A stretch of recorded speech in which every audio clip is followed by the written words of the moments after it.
Hello everyone out there on the other end of the internet. This is Kelly from Nice Lady Productions, and today we are going to be looking at a feature-rich, compact, relatively inexpensive follow focus from FNV. This is the MG-3. But before we get into the full review, I just want to break down for you why you might consider adding a follow focus to your repertoire.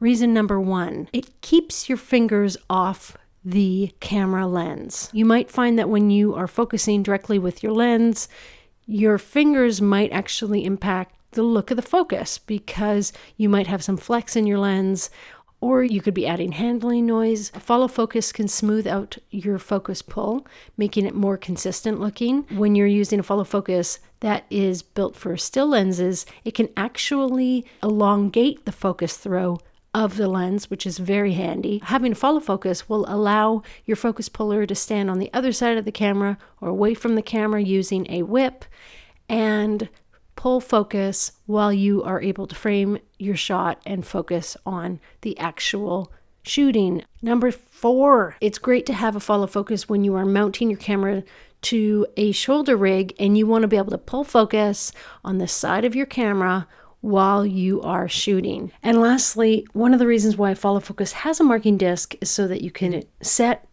focus points and be able to rack focus between them accurately.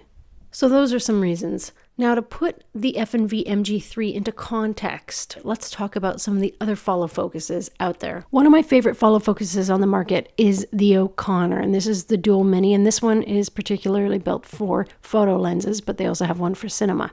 You can mount the focus knob on either side of the follow focus. It's extremely well built. It has hard stops built into the focus handle, which is really nice. The downside is this follow focus goes for about $2,100 US. So Manfrotto came out with a follow focus that borrowed a lot of design ideas from the OCONNOR. And although it has hard stops so that you can focus between two different objects and dial those two focus points in, the actual build of the follow focus is not very good. It's 100% plastic. Manfrotto follow focus has a friction gear, but I found in practice these friction gears don't really work on a lot of lenses. You have to put a lot of pressure on that lens for it to be able to turn properly and smoothly. Manfrotto is selling this for about $600 US, so this isn't the most inexpensive follow focus on the market. It does have these features, but the build and the bulkiness of it really impacts your ability to use it with smaller lenses and be able to mount a matte box to the front without the follow focus getting in the way. One of the most popular and professional follow focuses on the market is the Arri mini follow focus MFF2. And this is an incredibly designed follow focus. Extremely compact. You can see it doesn't have a lot of width to it. And it has this hinged arm as well as hard stops on the dial. And the dials actually are switchable. This is really the kind of follow focus I've always wanted to own. But at $2,000, again, once I'm thinking about buying more than one, the price just keeps adding up. So now, keeping some of these features and follow focuses in mind, let's do a deep dive at the MG-3. I can say right off the bat, the FNV MG-3 takes a lot of its design cues from the Arri follow focus. This is an incredibly compact follow focus with a hinged design. The base shifts so that you can use different diameter lenses. When you're mounting it, you can just kind of mount it on one and then clip it on the other. Now, I did notice that if you don't have the base fully adjusted properly and pushed all the way over, you can get a gap. With a little bit of tweaking, you can get rid of that gap. Now, either way, it was on my 15mm rods, no problem. It's always easier to mount the follow focus first before putting on your matte box. The knob for tightening down the hinged arm is kind of in a tricky place and can kind of be a pain in the butt to tighten, but once you do, it completely is locked down and is super solid. The hinge design allows you to contact the focus gear and the gear on your lens up really high or really low, depending on your setup.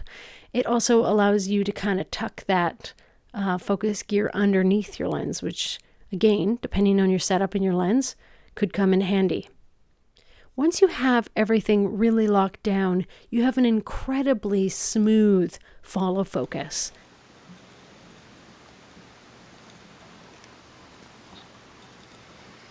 No backlash that I can feel, at least on the unit I have.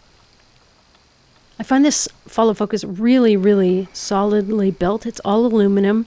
It has a great feel in the hand. Once you've mated the follow focus with the gear on your lens, it is incredibly solid. The marking disc around it apparently is removable. Once you drop down the center arm, the hard stops are engaged, and you can change those hard stops independently of one another. They are not connected, which is great. You can also move that top arm towards yourself or away from yourself. You measure where you want the lens to be in focus. You set your first hard stop, you lock it down with a little pin, and then you independently change the second hard stop and you lock it down. And then by just pushing down the center arm, your hard stops are engaged and you can shift between the two. This is also a cool feature if you have a lens that annoyingly doesn't have any endpoints to it. You could just set these as your endpoints and then it'll never go past those. So for $480 US, you're really looking at a very feature-rich follow focus, really inexpensive when you consider the competition and the build quality. If you live in Canada and you're interested in buying F&V products, you can buy them directly through Digitech Trading. If you're in the US or Europe, you can buy them through the distributors in the States and the EU. If you like these kind of reviews, please subscribe to my channel. If you think I'm interesting enough to follow me on social media, do that too, and leave your comments. I really love reading them. Take care.